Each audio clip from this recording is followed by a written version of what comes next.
So where exactly can you hear Tobacco Road Sports Radio? Oh, North Carolina, Kernersville, Salisbury, you know what I'm saying? Burlington. I didn't bring you Raleigh, Greensboro, Charlotte. For the best in live sports debate, live sporting events, and more, tune in to Tobacco Road Sports Radio. TobaccoRoadSportsRadio.com. It's the North Gate, baby. Archdale. Hey, Jake from State Farm. We have to know. Yeah, there's a State Farm pajamas. No, what if we have to talk to somebody about our policy, but it's late at night? Call us 24/7. Great, because what if someone still calls his mom for everything? We'll walk you through everything. At State Farm, we're there for your what ifs. Oh, yeah, Mom, everything's great. Yeah. I mean, not my mom. Like a good neighbor, State Farm is there. When you want the real deal, call Suzanna Nunn in Kernersville today. This should be played at high volume.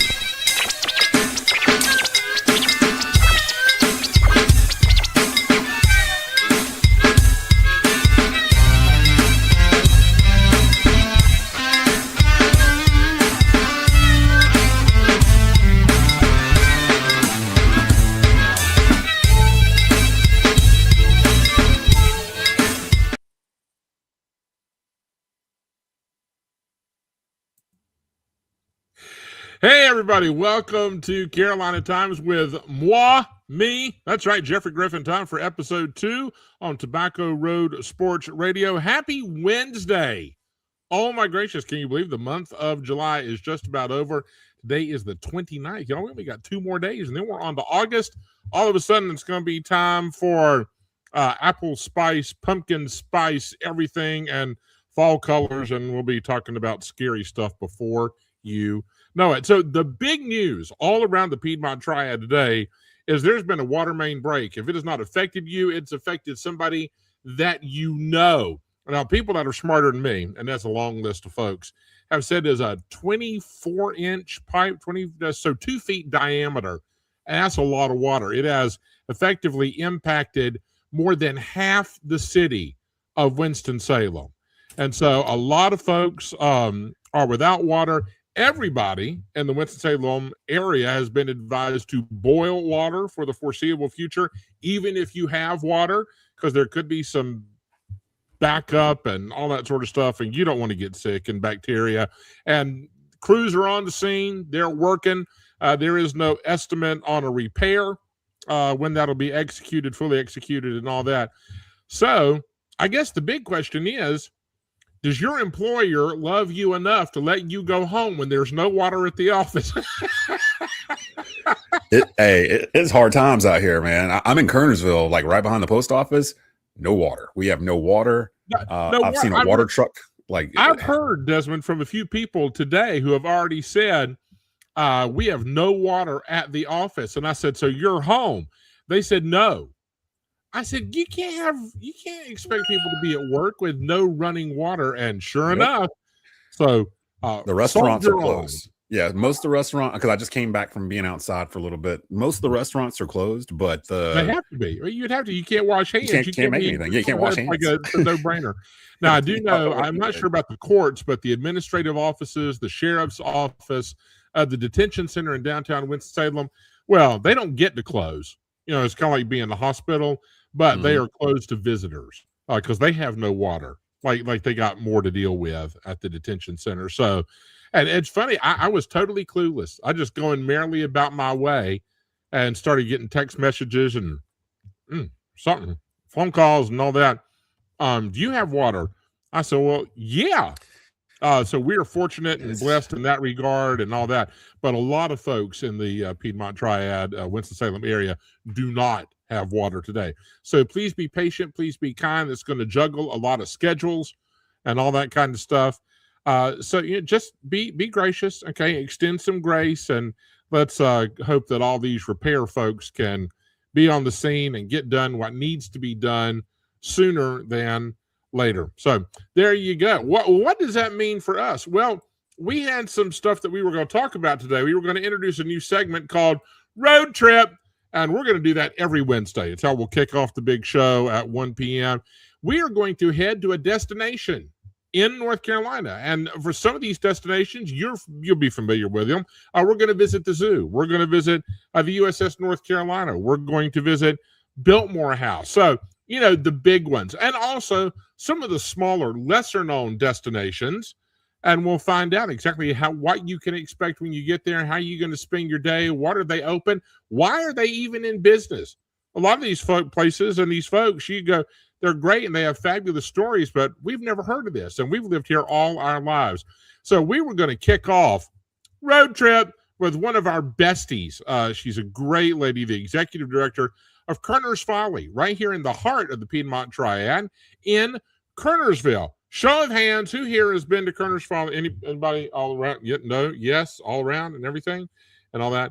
Okay, let me adjust this way, that way, this way, that way. No, yeah, kind of, sort of. All right. Still adjusting the curtain on the backdrop. What can I tell you? It's a work in progress. Okay. And Stella May, the grumpy English bulldog's running around here somewhere. But back to Road Trip and Korners Folly. Suzanna Ritz Malliett is the executive director. Suzanna is one of the many souls caught up in this absence of water. And so she's got more important things to do than to fool around with us. She'll be back with us another day. But if you've never been to Korners Folly, shame. What have you been? You went out there on a field trip? You've never been for the holidays? You've never been in the springtime? They have a ton of events. So the website's always the easiest way, right? That's kind of your first bastion for information. KornersFolly.org. How do you spell Korner? Not the way you expect. Korners, Folly, Folly, for those of you that, like me, went to public school, .org. KornersFolly.org. It is in Kernersville, and that means, dear friends, that it's an easy drive from wherever you may be. You're in Greensboro, you're in High Point, you're in Thomasville, you're in Winston-Salem, all around. You can be there in less than an hour.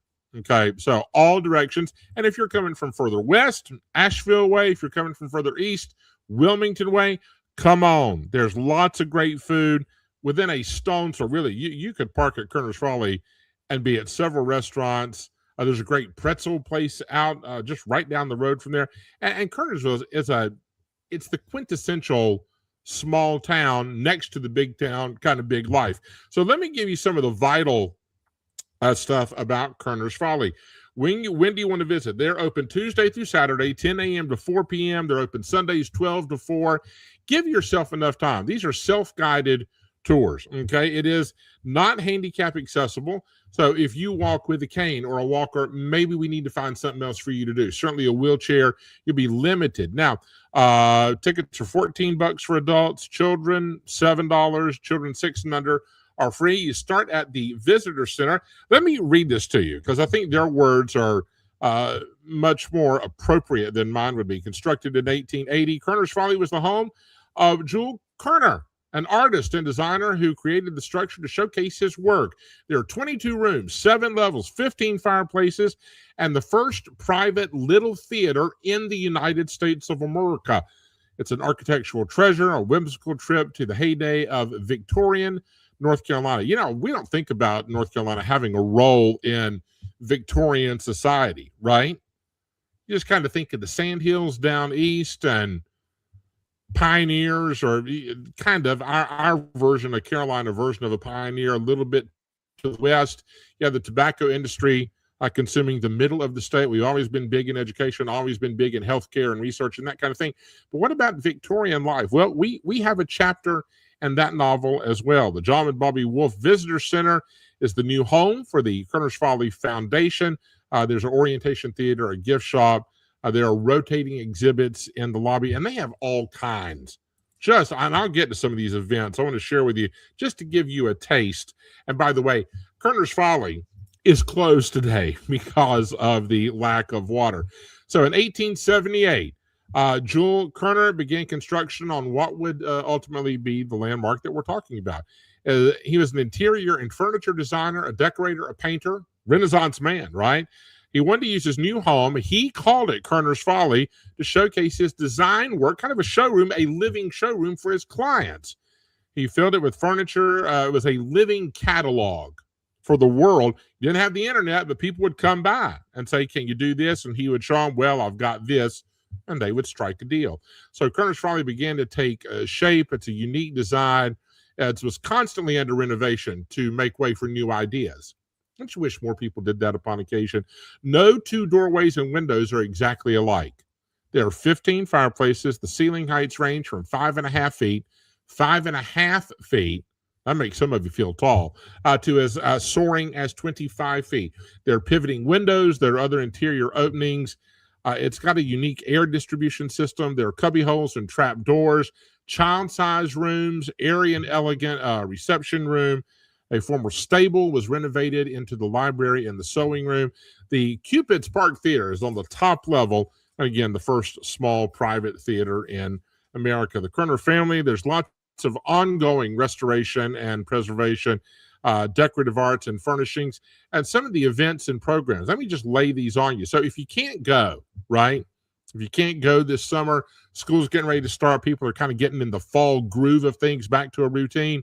They have crafting with the Korners, okay? Korners, anyway. All right. Piedmont Wind Symphony holds a residency there. There is a Taste of History program. Yes, that means food and all that, and a little bit of history. They have vintage markets. They have family fun days. There are homeschool days. They welcome in Scout Day, Kornersville Community Day, Victorian Christmas. That coincides with Kornersville Yuletide. There's a German Christmas market, Christmas by candlelight. There's music, folks in costume, a ton of stuff. It's a ton of resources. Again, the website is kornersfolly.org. So if you are looking for a field trip for your Sunday school class, if you just want to take your kiddos and go and have a fun day, and you don't have to pack a suitcase and go to the other end of the state and all that mess, you don't have to. One of the crown jewels as far as museums and living history, get to Kornersville. We're in the heart of the Piedmont Triad. Korners Folly, KORNERSFOLLY.org. And normally we would have a guest to come in and lead the way. I've been doing a crash course here to get up to speed on Korners Folly. I'm kind of, you ride by and you go, that is ridiculously cool. Well, I've had to up my game because Suzanna couldn't join us today, and you understand why, right? So keep a good thought for those that are without water, and put on your calendar Korners Folly. It's one of the cool things, and it would be a shame to live here all these years, right, Stella May? Oh, hi, girl. Someday we'll put Stella May on the video here, and you can meet Stella May. Right now, she's just wanting a little ear scratching, and don't we all? Really, at some point. Okay, that is our initial offering of Road Trip on Carolina Times with this guy right here. There'll be a little more interactive and a little more fun in the weeks and months and years ahead. But today is it's a weird day, right? It's a weird day. A lot of people are going to gather in the living room tonight and go, can we go out to dinner? Is the restaurant open? And somebody's going to go, well, we're not eating here because we ain't got no water, y'all. So maybe you're just going to have a grilled cheese and the potato chips. That'd be all right, too. So today is a little bit different. So do what you can, right? We're not going to point fingers. We're not going to blame. We're not going to get upset. We're not going to get mad. We're going to be kind and gracious and patient, forgiving, and we'll get through this together, and we'll try again the next time. So that's Road Trip, Korners Folly in Kernersville, North Carolina. Take your friends, go. Take your Sunday school group, your life group, your scout group. Part of the joy of being on a team is that you go and you do things together. And part of that's learning about the community where you live, work, and play. So there's an option for you. We are going to take a break, my friends, because don't we all need one? When we come back, we're going to what had happened was you stick around and find out what's on the end of that. All the way from the great state of Oklahoma, our friend John Childress will be here, and we'll tell you what happened this day in years gone by. That's after the break on Carolina Times with me, Jeffrey Griffin, on Tobacco Road Sports Radio. See y'all in a minute.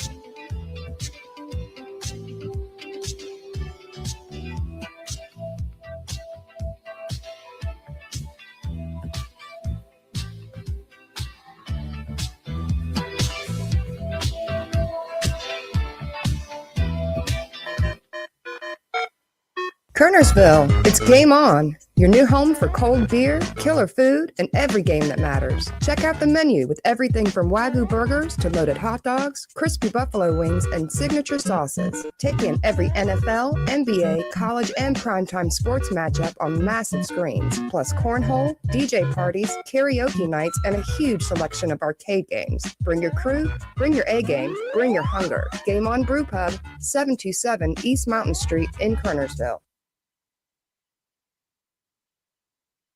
I'm Sam Farber, radio play-by-play broadcaster for the Charlotte Hornets, and you're listening to Tobacco Road Sports Radio, your home for Charlotte Hornets basketball in the Triad.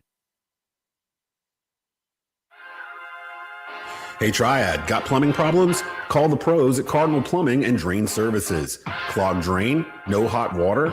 Leak driving you crazy? Cardinal's got you covered with expert drain cleaning, water heater repair, sewer services, and more, all from a licensed and insured local team that you can trust. They're family-owned, fast, and reliable with straightforward pricing and top-tier service every time. Don't wait. Call 336-848-9499 or visit call-cardinal.com right now. When your pipes say no, Cardinal says go. Cardinal Plumbing and Drain Services, Kernersville's call for quality. Hey family, this is Sabrina Wingo from Taste of the Triad, right here in Winston-Salem. When you walk through our doors, you're stepping into a place where Southern hospitality meets the best soul food in the Triad. We serve up a wide variety of options every single day in our cafeteria-style setting, from crispy fried chicken, incredible ribs, tender collard greens, to creamy mac and cheese, fresh vegetables, homemade desserts, and sweet cornbread just like Grandma used to make. Whether you're craving classic comfort food or exploring our daily specials, there is always something to make your taste buds dance. And now you can enjoy the Taste of the Triad from the comfort of your home. We're on DoorDash. This means our hot home-style meals are just a few taps away. So come see us in person or order online and find out why we're called the best soul food in the Triad. Taste of the Triad, where you can have Sunday dinner anytime. Our address is 4320 Old Walkertown Road in Winston-Salem. Looking to buy or sell a home in the Triad area? Meet Nikki Rottweiler of Head Realty Group at eXp Realty, a local pro with over 6 years of experience serving Winston-Salem and beyond. Need a fast turnaround? Nikki is your go-to. Just ask her clients. She closes deals quickly without cutting corners. From Kernersville to Rural Hall, her expertise is in the Triad market shines. And she's more than your agent. Nikki is a proud supporter of local high school athletics, cheering on your local teams and backing your community all the way. Want service with speed, insight, and hometown heart? Call Nikki Rottweiler with Head Realty Group at eXp Realty today, 336-448-9309, and let her open the door to your next home.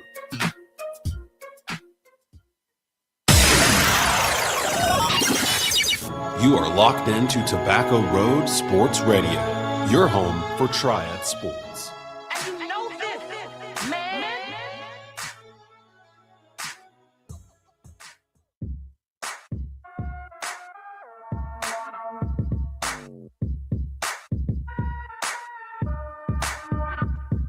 Everybody, welcome back to Carolina Times with me, Jeffrey Griffin. Desmond's here somewhere hanging around. He's doing all kinds of work. Hardest working man in show business. And it is the 29th of July. Everybody is aware. We've got the water outage for at least half of Winston-Salem, and we are all God's children, under a boil your water warning. So just do it and be safe and all that. Or you could go with bottled water. How about that? That'd be a fine idea as well. Desmond, do we have John, or did John get swept up in the great state of Oklahoma? He is not on yet, but I think I told him to not log in until 1:25 because I thought at the time we thought we had the guest before him, so he might be waiting to log in. All right, because this is, we're not just restricted to Kornersville and Rural Hall. We got all places. So John lives and works and plays in Oklahoma. Now, he is a local boy. He is from Winston-Salem originally and went to school here. And so he loves here. He loves Tobacco Road. He loves Carolina. But his wife and his children and his family and his career are all in Oklahoma, and he is quite gracious about being willing to take his time to join us here on Carolina Times. So we will assume that John's going to be with us in just a moment. What are we talking about next? Well, every Wednesday about this time at 1:20, our feature is going to be, you see, what had happened was. How often have you said that? When somebody goes, what in the world's going on? What did you do? Where have you been? What were you doing? Well, what had happened was, all right. So this is when we take a look back through days gone by in the Old North State. And we're going to scour the history pages, and we'll be sure to visit the North Carolina Department of Cultural Resources History Archive and find something to talk about. And in all likelihood, it's something that we have forgotten, or something that maybe we never got around to learning the first time. Well, it's not too late, and we will get you up to speed. Text messages are flawed in. There's another funny one. All right, so if you're on the road, everybody be careful. So what had happened was, and so I love this with John. John's, by the way, he coaches everything in the known world. People, I mean, but all sports. I think John has coached tennis. It was so funny. John and I used to play tennis with John Rushton. John would play singles on that end of the court. John Childress and I would play doubles on our end of the court, and John Rushton would thrash us nonetheless. John also coaches softball. John coaches football. John loves wrestling and coaches wrestling, and he is one of the men responsible for starting women's wrestling in the great state of Oklahoma, and several of his young student athletes qualified for state championship meet. So John is really and just an extraordinary life. He's also a veteran and served in the United States Navy, and we are ever grateful for John and his sacrifice and commitment to our nation and to teaching the children that are in his care. Just an extraordinary man. You know, heroes are hard to come by, and sometimes they fall short when you really get to know them, and maybe it's a little bit disappointing, and maybe they don't shine as brightly as they did from a distance. Having known John Childress for a great many years, he shines brighter the closer you get to him, and the better off you are knowing a man like that and having him in your circle of life. And John's funny and smart, and really, I'm so delighted that he's going to be a part of Carolina Times for the foreseeable future. I don't know that John will be here every week. It might be every other week. I mean, it's going to be one of those kinds of things. There'll be a rotation, and we'll introduce more of the voices that'll be a part of Carolina Times in the days, weeks, and months ahead. All right, so if John gets here, he'll jump in, but I want to go ahead and share these stories with you. Again, from the History Archive of the North Carolina Department of Cultural Resources. This week in Carolina history, we see what had happened was July 28th, 1918. That was yesterday. Okay, today is the 29th, yesterday. Richard Joshua Reynolds, R.J. Reynolds, Reynolds Tobacco, founder of one of North Carolina's most prosperous corporations, died after a battle of pancreatic cancer. Old RJ was born in 1850. Reynolds grew up in a large, wealthy family in Virginia, and his upbringing and the opportunities brought about education and learning the ins and outs of the tobacco business. So he's not unlike a lot of us. Whatever your parents did, that's what you do. It's one of the first things you learn, right? As you learn how to do what your mama and your daddy did. If they're musicians, you're probably going to grow up and have a musical streak. If they're educators, then you inherently become an educator. So he's just going in the family business. In 1874, R.J. decided that he's going to venture into business for himself. He purchased some property in Winston-Salem. Nod, nod, wink, wink. He built a factory where the railway cars would come right alongside the factory. That's a smart idea, wasn't it? In his first year of operation, they processed about 150,000 pounds of chewing tobacco. Ooh, I know a lot of people do, and I'm not anti-tobacco. Tobacco put a lot of my friends through college and put a lot of meals on the tables of families that I knew and loved, and they paid for a lot of houses. So I'm not anti-tobacco. But that chewing tobacco, I can't really. It's not my jam. It's not my happy place. But more power to you. That was 1874. By the 1890s, the production had soared into the millions of pounds per year. Okay. Reynolds revolutionized the chewing tobacco industry. He added saccharin to the flu-cured chew. Flu cured. You put it out there in the tobacco barn. We probably a tobacco barn on your property somewhere. It may not be standing. It may be kind of falling in on itself. But there's a lot of us that are watching and listening today that know where the nearest tobacco barn is. So he added saccharin. I don't know how in the Vegas you do that, but he found a way. 1907, he introduced Prince Albert smoking tobacco. 1911 was the Camel cigarette, and that was really the thing that tipped the teeter-totter in his favor. It was the first American cigarette and the first cigarette to be mass-produced. How about that? And that's why Winston-Salem is referenced today in many circles as the Camel City. Now, Winston-Salem has a lot of monikers. It's also known as the Easter City. Why? Because the city comes abloom. Because so many people have flowers and flowering trees and shrubbery in their yard and on their property. So it's Easter City. It's known as the Twin City. So are St. Paul and Minneapolis, but it's a story for another day, right? And it is known as the Camel City. One of our earliest schools, Atkins High School, they are the Camels. Their school colors to this day replicate the original colors of the packaging on Camel cigarettes. So there you go, okay?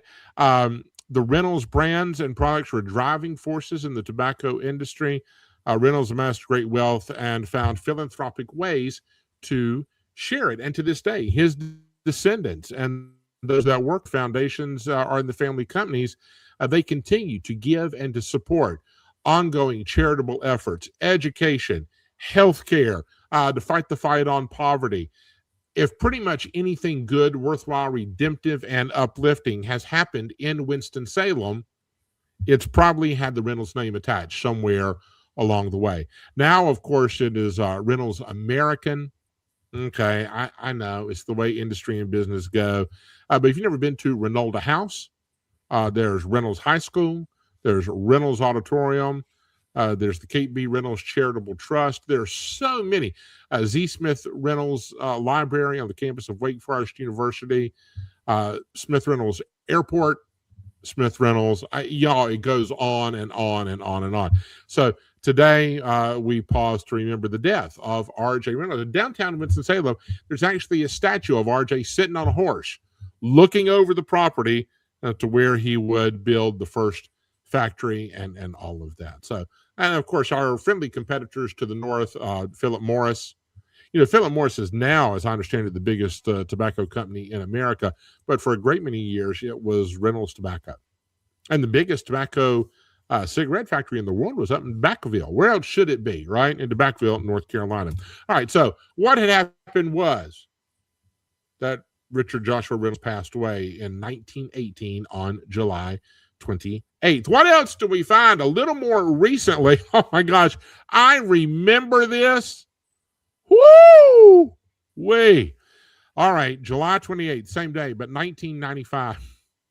And I laugh because I'm immature, really. This is not a laughing matter.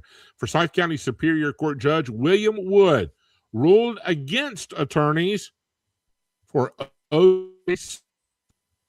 holding that screenwriter Laura Hart McKinney did not have to turn over her taped interviews with L.A. Police Detective Mark Furman and others. This is in the O.J. trial of the century, right? You all remember that? 1995. I don't know what I was doing, but I watched every moment of the O.J. Simpson trial.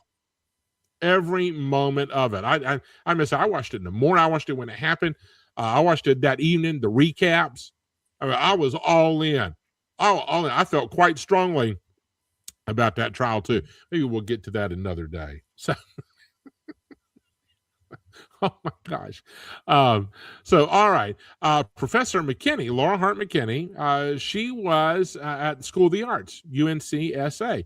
She was working on a screenplay and a novel, kind of go hand in hand, about women and police officers. And she conducted the interviews about the work of detectives in the Los Angeles Police Department between 1985 and 1994. Okay.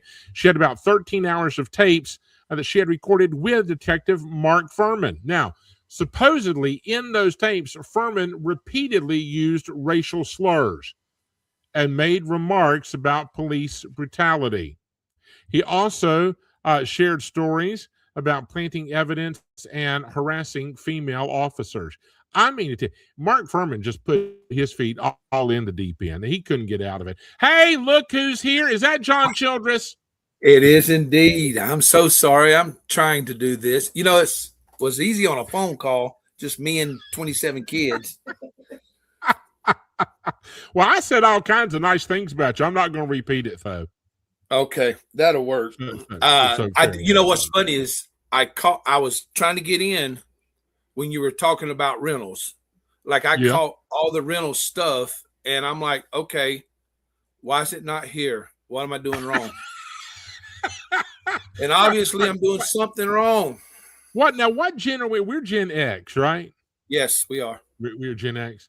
So this is pushing that button and get on this little podcasty thingy. This is new. This is new and different territory for us, isn't it? It is indeed.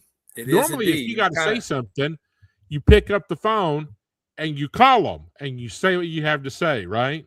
Exactly. Because this, I promise I will try to get better at this. That's funny. That's funny. Well, now I'm glad you made it. So yeah, we covered old RJ. So yeah, Reynolds. And I heard you talking about. He's dead again. He's done. Yeah. We are done with RJ. All right. I heard you talking about the lady from School of the Arts and how he wanted to release John, it. Stella May. She new voice, so she's got to bark at you. All right. Now what was you had a Mastiff dog, didn't you? I did, an English Mastiff. Yes. Now I have. What was his name? His name was Brutus Maximus. Brutus. Y'all don't know that dog weighed 1,000 pounds, and I would routinely get pictures of him just laid full out on top of John in the recliner, head to toe. I mean, that's the way that is true dog love right there. Nothing like it, is there? Nope, not at all. Now, do you have a new doggy now? Well, my beautiful bride, I married into having I have a step blue nose pit. He's about 12. You have a pit fun. bull? He's Groot. Yeah. You have a pit bull. Yeah. What is wrong with her? Oh, okay. Backstory. He was a rescue dog. All right. He was used as a bait dog for 2 years. So he don't play well with other animals in general, especially other dogs. Okay. But he is a great dog. He really is. Is he?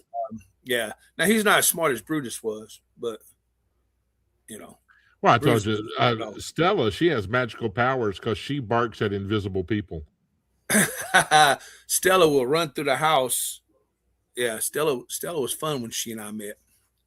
Yeah, she runs and then she can't stop because when you get that much weight moving forward, and she crashes head first into the wall. Right. So she's got dents in her head. But anyway, all right. Oh, you got the dog there? Yeah, here he is. There's. Hi, buddy. Say hi. Oh, he's smiling. Yeah, he has fun. All right. Yeah, Stella May is not a. We're just going to leave her be. Just going to leave her be. All right. So what we were talking about this day yesterday in 1995, and John, I remember this vividly. There must have been 500 reporters gathered at the Forsyth County Courthouse. Really?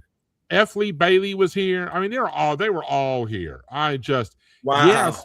Yeah, I didn't know that because I wasn't living there at the time. Yeah, so. They wanted Laura Hart McKinney's recordings of the Mark Furman interviews introduced to show that Furman was inherently inclined to engage in racist activities. I mean, He had all kinds of slurs, and they were all there.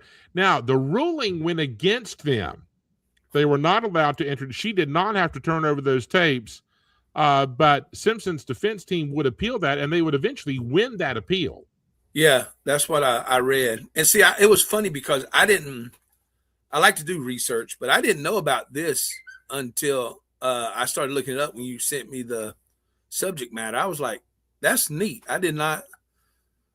So, and that's part of what they were able to convict Furman on perjury when he said he had never used racial slurs, and they were on those tapes as plain as day.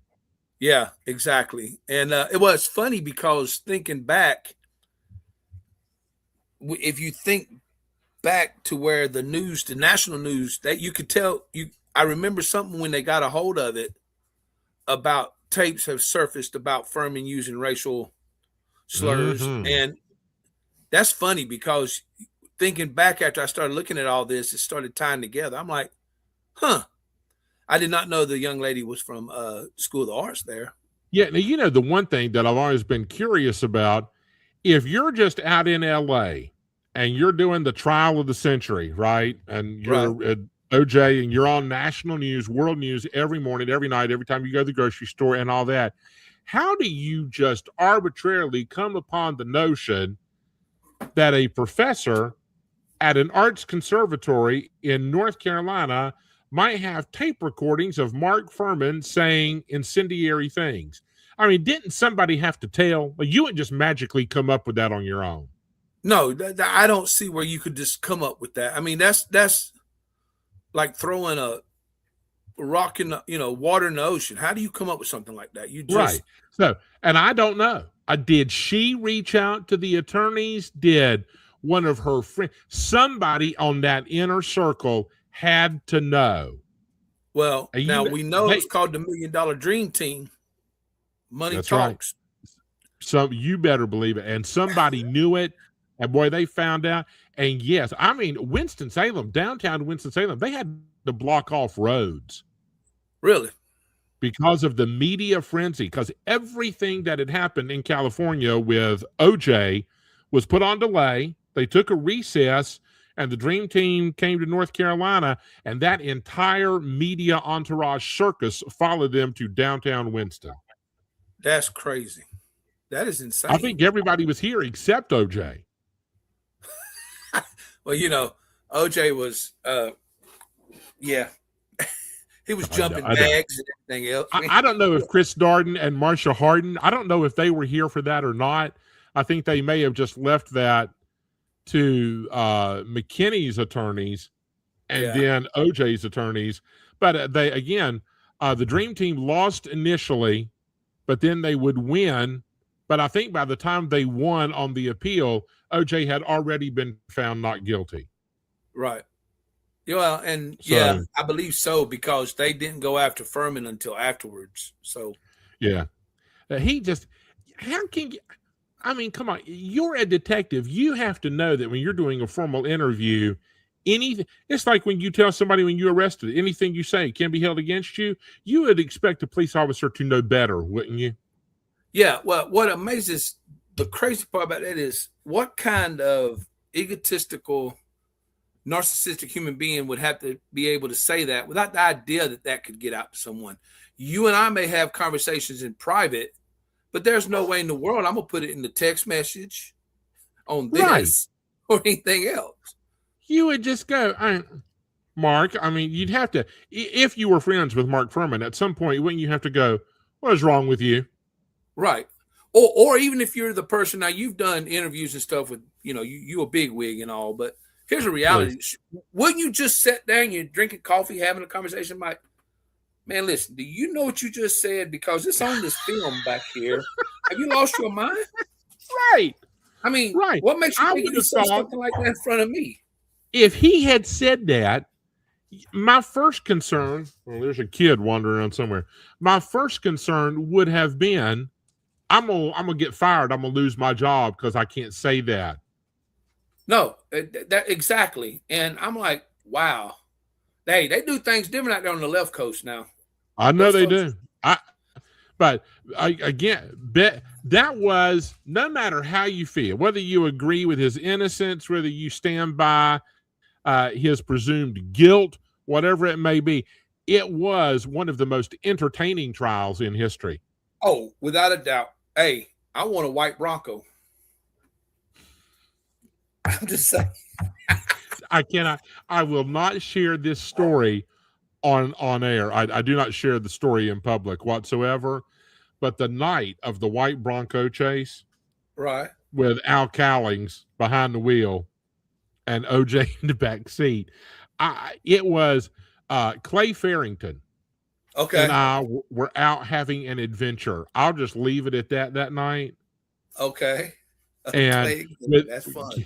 Yes. With everything that happened that night, all I can say is that the white Bronco chase was the perfect ending. There you go. Hey, you know what's funny? On a very different note, but I'm going to have you look at it because I don't think you've ever seen anything. You see the picture up over my left shoulder? I do see that. Jacob, did your youngin' do that? Yeah, Jacob, the one that's going in the Army that made me a grandpa, he drew that. Wow. Show that to John if he ever gets a chance. Kind of good. Just takes your breath away. Where did he get that? I don't remember you doing artwork back in the day.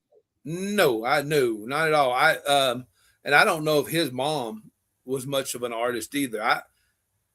This is the same kid though that would make TikTok videos on my riding mower running into the fence in the backyard. So I don't know. I mean, my first two sons were, 34 and 32 ACT, could have went anywhere. My middle one, bless his heart, is defending our nation, made me a grandpa and is an artist. I'm not sure about the fourth one yet. He's getting there. He'll be all right. He will. All the doors are open. He'll do whatever he wants to do. But yeah, all right, listen. I think this is not John's last appearance on Carolina Times, and what had happened was, and so we'll be back with more. And now you know what button to push. Stella, do you mind? I'm talking. All right, John, go enjoy your dog, and I'll talk with you soon, brother. I will, brother. And I also got to remember there's a time difference after I got your text message. I'm like, oh no, they're East Coast. Never mind. Yeah, I know. It's a work in progress. Folks, we're going to take our final break of the day. For John Childress, I'm Jeffrey Griffin. This is Carolina Times. When we come back, who knew? Really? Stick around, find out what we're talking about. It's got something to do with the movies. More Carolina Times after this on Tobacco Road Sports Radio. See you in a minute.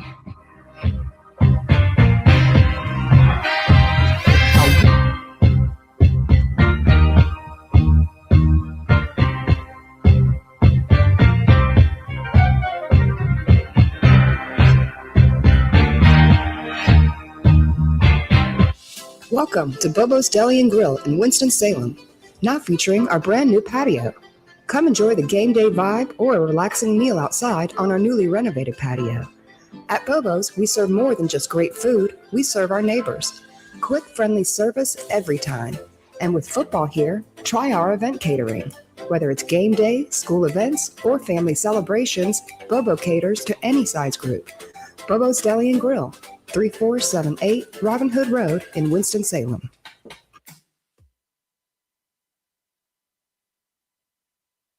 The State Farm Personal Price Plan is here. Your local agent can help you create an affordable car insurance price. Visit Suzanna Nunn, State Farm Insurance in Kornersville. Prices vary by state. Options selected by customer. Availability and eligibility may vary.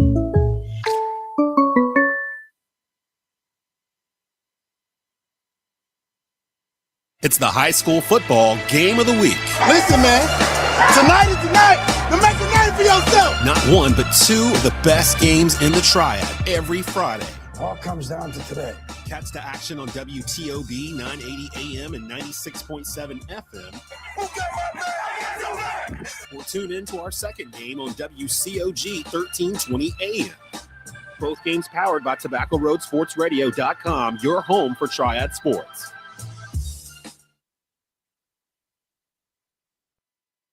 Are you looking for the next best soul food spot to please your palate? What if I told you there's one right under your nose? Welcome to Taste of the Triad, located in the old Bell Brothers Cafeteria, location at 4320 Old Walkertown Road in Winston-Salem. Authentic Southern comfort food in a family atmosphere. At Taste of the Triad, you can have Sunday dinner anytime. Baked chicken, fried chicken to order, the best meatloaf in the Triad, ribs, baked mac and cheese, and more. Check out Sunday Smackdown with beef and pork ribs, smoked turkey legs, collard greens, yams, and much more. Are y'all hungry yet? Did I even mention the live music on Sundays? Comfort soul food in the heart of the Triad. Taste of the Triad. 4320 Old Walkertown Road in Winston-Salem. Check out the menu at tasteofthetriad.com. So where exactly can you hear Tobacco Road Sports Radio? All of North Carolina, Kernersville, Salisbury, you know what I'm saying? Burlington. I didn't bring a Raleigh from Greensboro, Charlotte. For the best in live sports debate, live sporting events, and more, tune in to Tobacco Road Sports Radio. TobaccoRoadSportsRadio.com. North Archdale.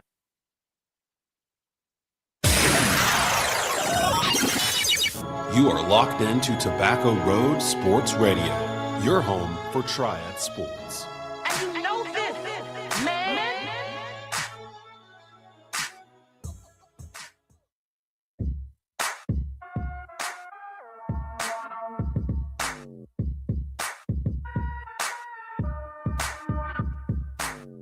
Every Wednesday about this time, who knew?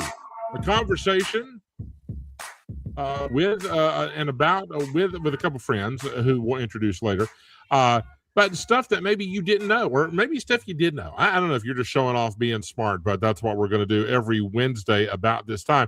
What are we talking about? Well, of course, at the movie theater, the big news is the Odyssey, right? What does the Odyssey get right and wrong about the ancient world? Well, Homer was not a historian, friends. And neither was Christopher Nolan, the director. So here's some of the stuff that the film gets right and where it just reimagines history. Okay, Agamemnon's helmet, an American accents, a few of the things that history buffs have been picking apart since the film's debut.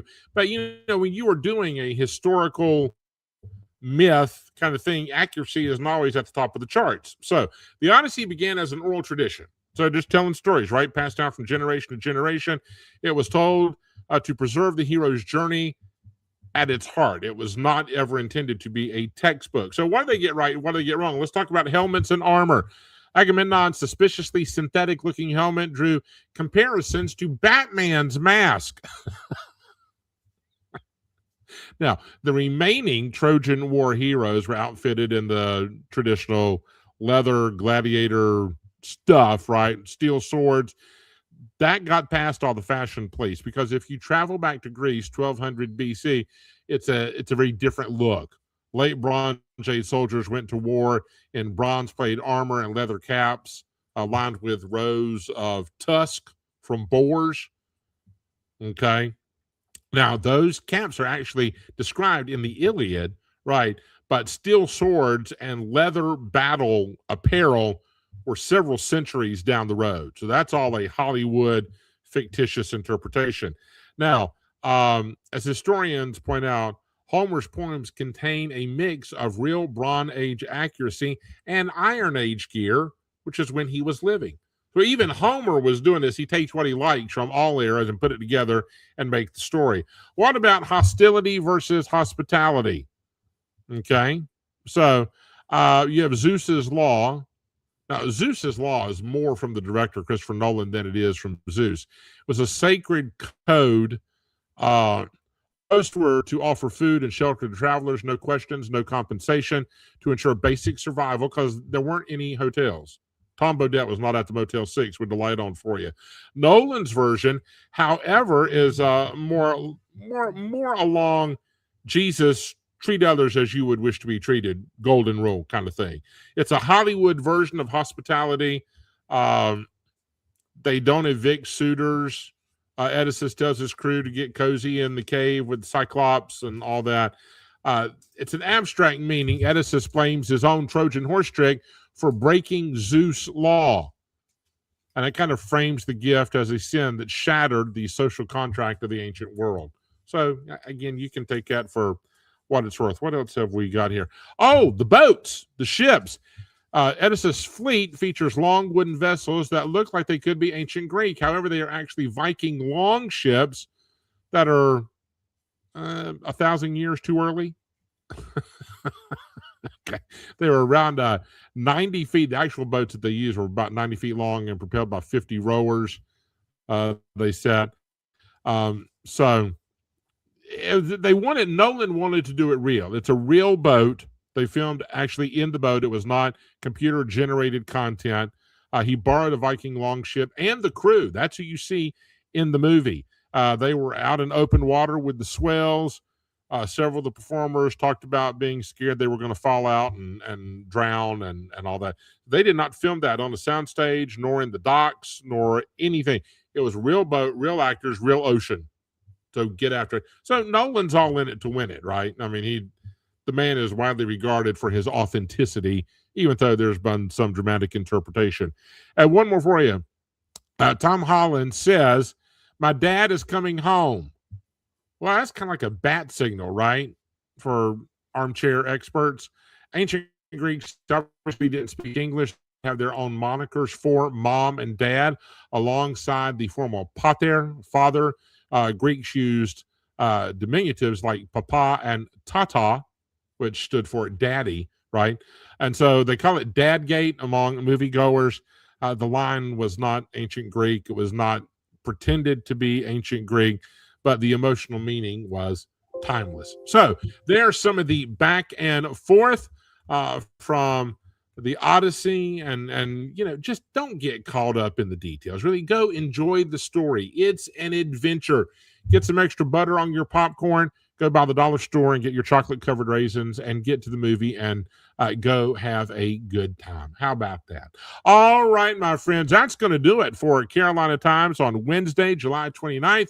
We will be right back at it this Friday, 2 days from now at 1 p.m. And don't you dare touch that dial. Don't go anywhere. Coming up next is Will Dalton and The Drive on Tobacco Road Sports.